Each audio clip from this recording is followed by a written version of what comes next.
All right, we're here at Ravenna.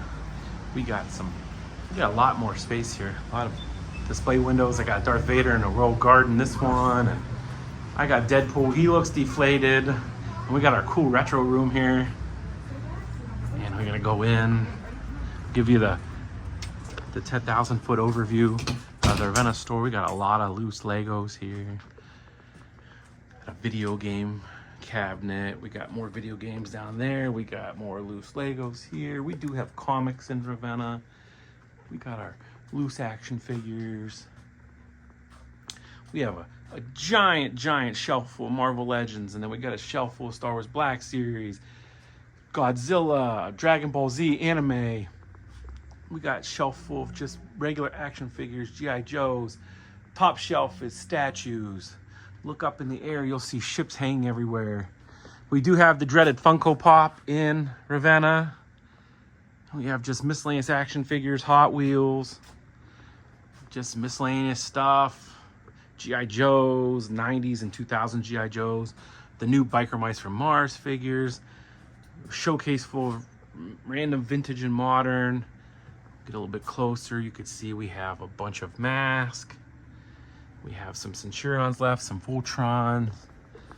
You know, up top here, we got a complete Boulder Hill, the Dark Side's ship, a Geonosian battle arena, and we have the really cool Diamond Select Ghostbusters rooftop diorama, the Build-A-Set, really premium Batman statue.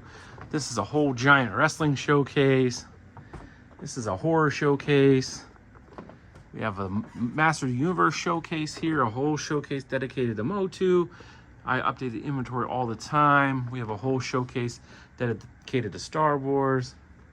Then we have two showcases dedicated to vintage G.I. Joe with a little bit of modern sprinkled in. And we update all the time. And then we have some loose G.I. Joe ships. Then we have the wall of action figures. Some Jurassic World stuff here, Jurassic Park. The girl toy shelf, which has been decimated. I didn't realize, like, my Barbies and Monster High has been so picked over, so I need to work on that. Tons and tons of action figures, wrestling, Star Wars, DC, Marvel. Top shelves are just all kinds of good figures.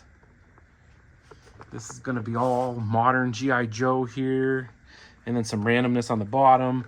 And then we have our Transformer showcase here. So that's a fun little tour of the Ravenna store. We've been here for almost 8 years. Our 8-year anniversary will be in April. So this is our flagship. The Macedonia store, I call it our outpost. It's about half the size of this. And it may not be as big, but it's mighty with what we have there. Now I'm gonna go through some of these toy buys. Okay, so one of my customers brought in a Transformer Masterpiece collection with a couple other odds and ends. There's a Studio Series figure here, so we'll check out this real fast and see what he brought. And then we'll do some negotiating, because I know people would comment they want to see negotiations. So we got the Black Rodimus Convoy. It does have a broken knee joint. Just gonna stack some stuff down here, because I'm in Ravenna today, like I said earlier, and man, it's just been tons of toy buys today. Can you hold the camera? No, yeah, hold the camera, yeah.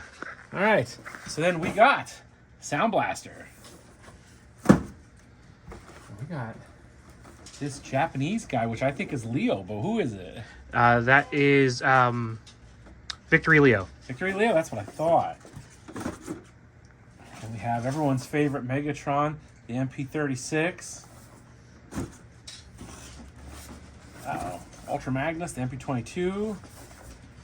We have the Masterpiece Soundwave with a bunch of cassettes. We got the Masterpiece Rodimus. Got the Masterpiece Reboost, which is one of the Datsuns. No, Honda City. Honda City. So that's a Diaclone recolor of Skids. Oh, okay. See, then we have my personal favorite, Loud Pedal, because these names are awesome. It's Loud Pedal. We got Studio Series. That guy. All I know about him is he died. So that's it. I just remember him in a smoking heap of stuff. Some G1s. Another G1. This is a fun set here. We got the 8th anniversary He-Man Skeletor 2-pack. Toys R Us. Rodimus Masterpiece. And a couple little Studio Series. That's not Studio Series. Earthrise. And we got this guy. Masterpiece Road Rage. There we go. All right. So I went through this all once. I didn't just come up with this number on the top of my head. But what are you looking to get for this stuff? I was thinking like $850. All right. I was at like $650. So I'm going to split it like $775. I'll be good with that. You're good with $775? Yeah. Okay. I did not know his numbers, but I did go through everything beforehand to know where my numbers were. So that's one of our deals. So I hope you all liked it. I'm gonna take the phone back. We do this all day, as you can see. I've just been buying all day. I bought some G.I. Joe stuff. Got a Rolling Thunder. Got my lunch. Ignore the lunch. You know, a Sky Patrol Havoc, the Night Force Triple T, which is the Night Raider. So anyway, we got more fun stuff coming up. This is the first toy buy that came in today.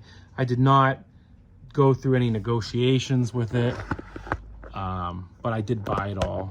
So the first thing we got is the Mondo Venom from the Spider-Man animated series. Check this out. If you guys like Mondo figures, I mean, it's sort of hard to see with the glare, but I mean, this is a hyper premium Venom figure. If you don't like the stylized look of the animated series, then this might not be for you. But anyway, it's a really cool Mondo figure. Then we picked up a couple Hot Toys because you know me, I like Hot Toys. So we have the Winter Soldier from the Falcon and Winter Soldier. We have Black Widow from the Black Widow. This was such a random toy buy.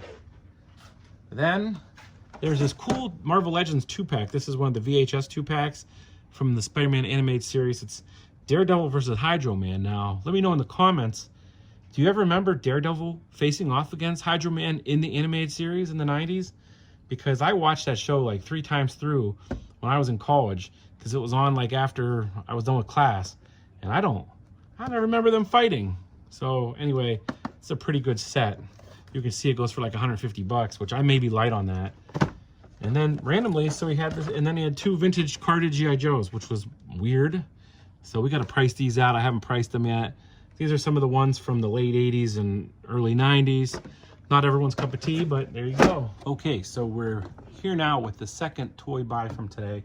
So the tough thing about having 2 stores is that people can't pin down when I'm at which store. So I've been getting a lot more of these. We're just gonna leave a box of stuff here, go through it and call them. I didn't normally used to do that, but that's sort of what's happening now. So here we go, we're gonna go through this one. And I'm gonna be more gentle because I got a lot of comments in the last video that I was just tossing around the toys, so I'll be gentle. So we have a Evolution Sandstorm. We have a couple modern G.I. Joes. So we have the Recon Diver. We have the Fireman. We have everyone's favorite Cobra boxing trainer, Big Boa. Then we have a loose K2SO droid from the Gamerverse line. He was in Jedi Survivor, and if you've ever played that game, wow, these guys are hard to beat. They are no joke. Looks like we got some Star Wars here. So we have a Clone Wars Echo, and we have the fancy metallic Boba Fett. We got a Predator figure, the Emissary Predator. It's a fun one. I don't even know what this is. Let's take a look at this. Oh, wow. This is the Predator from the movie Prey. I think it's missing the external sleeve to the box. I got a feeling it's missing a sleeve, so I'm gonna have to verify that. Okay, we have an archived Darth Revan. And then some turtles. We have some Last Ronin figures. We got Raph. We got the Last Ronin. Now we don't want to drop the box. And we got a foot soldier. And then last but not least, we have and this is a really good one. Now I dropped the box, nothing in it. I don't want to be accused of being rough on people's toys. We have the Optimus Prime Lego building set. So I don't know if y'all built this set before, but this is a really fun build. I built it. I've tried the Bumblebee one too, and the Bumblebee one just doesn't look great in car mode. It doesn't look like a Volkswagen Bug. But anyway, so that's the lot that was dropped off today. Need to call the guy and make him an offer. This is a little bonus for today. We got this giant bag of vintage Army gear that we're gonna not really sort, but we're gonna go through real fast. We got the canteen. We got the flashlight. I don't know if you guys remember this. We got the Colt, some instructions, the compass. So the neat thing about Army gear was they're minis. So each one of these is like a little play set. So for example, this is the aircraft carrier. So see, there you go. It's an aircraft carrier. And then all the parts are underneath it. So the tower's underneath it. And it actually functioned as a canteen too, this one. The Colt 45 did not function as a gun. And then the planes and the guys would be in there. So they all are little bases. The flashlight is this cool little tower base. And the flashlight did actually work. I'm sure this one doesn't work, but and there's a bunch of Colt 45s. Look at this. We got three. We've got 3 Colts for the Army gears. I don't remember exactly what the Colt did. This is like a communications array. But they're each, and then there is a giant baggie of parts. So the plane goes inside the one canteen. So again, a pretty neat little line. Oh, you can see in here is all the pieces. The compass was a little base, like a little missile base. So it was a fun line for kids in the 80s, competing with Micro Machines. Just thought you'd all like to see a cool little lot that came in. If you like this kind of content, the behind the scenes at the toy store, the toy show walkthroughs, and the toy hunts, please like and subscribe to the channel.